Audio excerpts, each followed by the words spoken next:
Hello everyone, this is Japan Shah, founder of JMS Advisory Services Private Limited. Today I'm going to talk about the newly passed bill, the Promotion and Regulation of Online Gaming Bill 2025. The bill now has seen through the Lok Sabha and the Rajya Sabha and very soon would be a law. The reason we are talking on this is we have a lot of clients who develop games. We have a lot of candidates who are game developers, and we've been addressing a lot of questions and jitteries which they are going across. What will happen to them? What will happen to the industry? It is estimated that approximately 40 to 45 crore people are playing the real money online games, the fantasy sports, mostly cricket. We see a surge when IPL comes and when the sports are coming, Asia Cup is coming. So there are a lot of people who feel they are impacted because of this. And if we say there is almost 50% of our population, and largely 70 to 80% of our youth population whom we deal with as candidates or companies, they're directly, indirectly engaged playing such games. So, sort of coming up with just doing a breakup on what the act is actually, how does it impact to the users, how does it impact to the people who play the games, how does it impact to the people who build the games. So a very small brief on understanding and breaking down the law. I'm sure we can have more details when the entire act is in, but what we understand from the bill passed and the commentary and the other things available from the government websites, we'll try to align them in a perspective which is helpful to everybody. So first things first, a lot of people say that this industry pays around 20 to 22,000 crores of GST. Okay, so after paying a lot of GST, this uh, act is going to impact this industry. So there is a huge revenue loss for the government. Also, there is a 30% TDS on the income earned due to the earnings of the online games. So there's a huge impact which the government will have on the revenue. But still, the government have gone ahead and taken a bold decision. In an environment where we are having a tariff war with one of the largest economy of the world, having an impact and taking a call of just wiping out this huge amount of revenue, there has to be some substance to the decision taken by the government. The government and the minister explained in the parliament the rationale for taking this decision. It is logical. It says a lot of youth are addicted to the games. A lot of youth have in the past committed suicide, and there have been cases of the same playing online games, getting into debt playing online games. So that is the rationale which the government have given. Also, this quick money concept is impacting the productivity of lot of our youth. You just see lucrative ads that you just invest and make a team in 100 rupees and you earn 7 crore rupees. That's a huge claim, and a lot of people get that lucrative offer and they invest their money into the games and they lose. It is also stated that around 20,000 crores, as per the government stated in the parliament, is the loss which people make in playing such games. So that is a justification from their end. Let's break up the law. Let's first talk of the most positive thing from the entire act.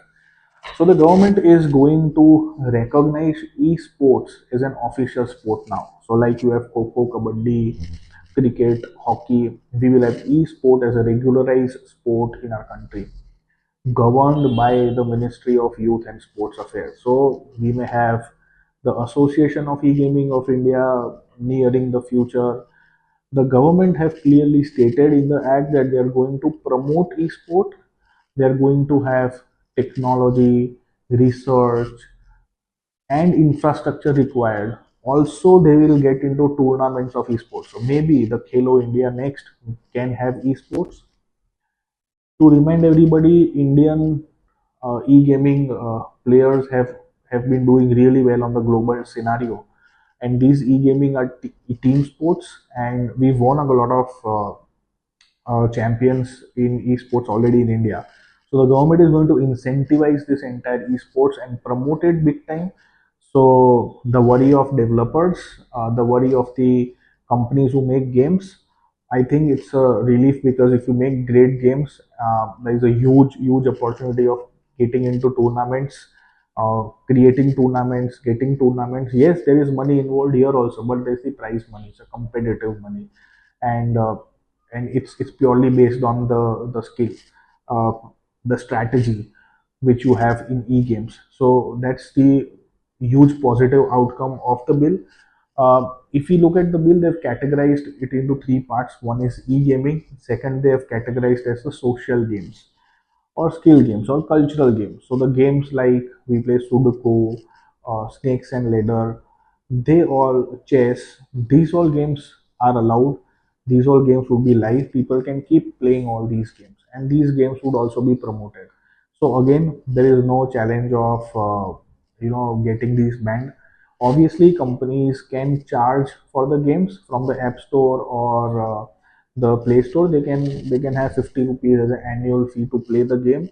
That is the service fee. That can happen. That could be the financial model which people have to think going forward. But the clarity of that also can come in the detailed bill which would come.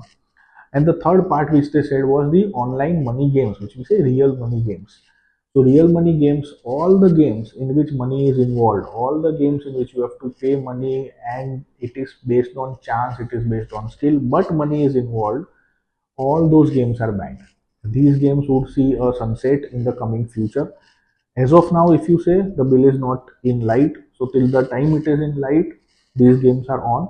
But it is very made clear that anybody who promotes this game, anybody who creates this game, anybody who is motivating someone to play this game will be considered as criminals as per the act. There will be strong action taken against them.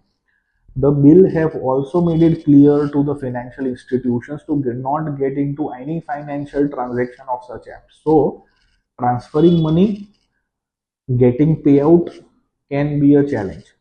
So if you are a player, if you have balance into some games, I would suggest start taking it out.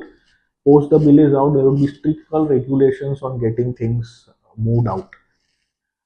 The best part of this is if you are playing a real money game, then you are not considered as a criminal, you are considered as a victim. There will be no action taken against the people who play real money game. Action will only be taken against the people who are promoting the game, against the people who are pushing the game, advertising the game, and creating the games. So that is a huge positive thing, because the government understands their number says 45 to 50 crore people are playing online games. So in their interest, they have made it clear that the people, if they are caught playing real money games, even in the future, they would be considered as victims and action would be taken against the people who are promoting the game. There are many ways in which people are finding ways to get into real money games, getting a company registered somewhere outside India so it doesn't get into the regulations of India. But there is also provision of taking care of all these things.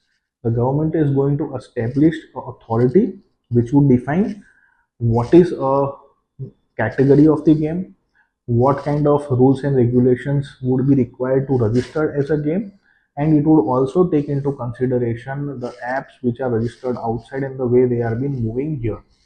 So overall, the bill is a mixed bag, but it is a way forward for arcade games, e-games, and big games. So from a big shift from playing small games to getting into huge games. So if we are playing the real money games, I think it's going to end. Uh, we will never see the ads of you winning a car. We'll never see the ads of getting 5 crores, 7 crores as the prize money by creating a game. And we'll never see a lot of cricketers, sports person, or any other superstars promoting these games. I'm sure a lot of sports event will have to go and find new sponsors, because approximately 40 to 50% sponsors of the current sporting tournaments are these fantasy games. So let's see how things pan in the coming days. and we would again come back and give a detailed review once we have the detailed bill in hand. If you have any questions about the bill or anything based on our expertise and understanding, we would surely be able to help you. Just post your questions and we may be able to help you. Thank you.